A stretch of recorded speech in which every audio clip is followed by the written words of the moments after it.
All over the island, the church is alive with vibrant worship and a commitment to serve. For example, take La Iglesia Metodista Villa Palmeras. Here, the Reverend Rosa Santos and the church's 80 members are committed to improving the lives of the most vulnerable among us, the children.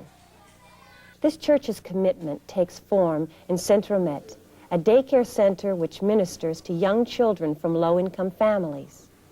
Centro Met is located in an area with a sizable population of undocumented citizens from other Caribbean islands.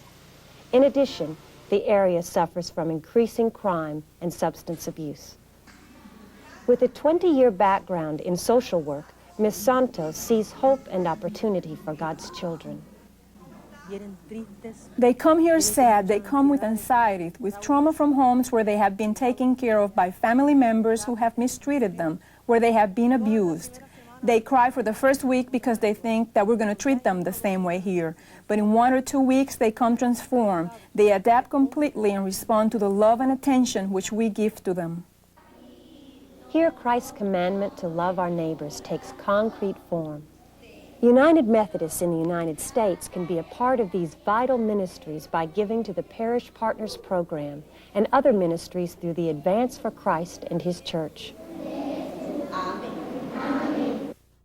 La Iglesia Metodista El Olivar is located in Bayamón.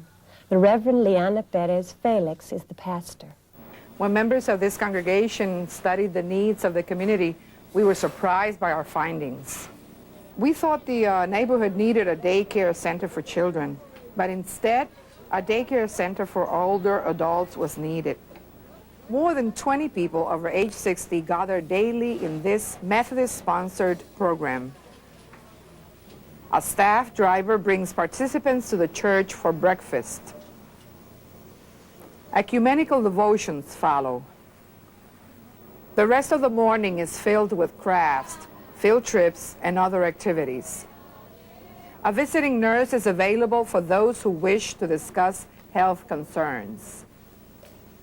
A nutritious lunch is provided, followed by time for reading and conversation. Participants are driven home by mid-afternoon. We don't expect participants to pay. All the workers, except the driver, are volunteers. Most of these people are alone with no one else to offer the kind of caring they experience here. We make sure they get a lot of hugs. Meeting the needs of people. The local church, the conference, and United Methodist Parish Partner Giving make this ministry possible. This warm and inviting island, like every other region of the world, struggles to cope with a modern plague, AIDS. Isabel Camacho is a member of La Iglesia Metodista Juan Wesley in Arecibo. It is difficult for AIDS patients to go to the public clinic during the day. So by coming to our clinic in the evenings, we assure privacy and they don't have to miss work. The congregation of the John Wesley Methodist Church is strongly committed to our clinic's work. They donate clothing, food, and vitamins. The clinic is open every Wednesday evening, and we serve 30 to 35 patients by the average age of 19 to over 60 years old. In addition, staff members see education as a key element. They carry the message to the public, offering programs to schools and other institutions. Seminars are held for families of persons with HIV and AIDS. Last Sunday, we dedicated to the memory of those persons and commitment to pray for the patients and their families.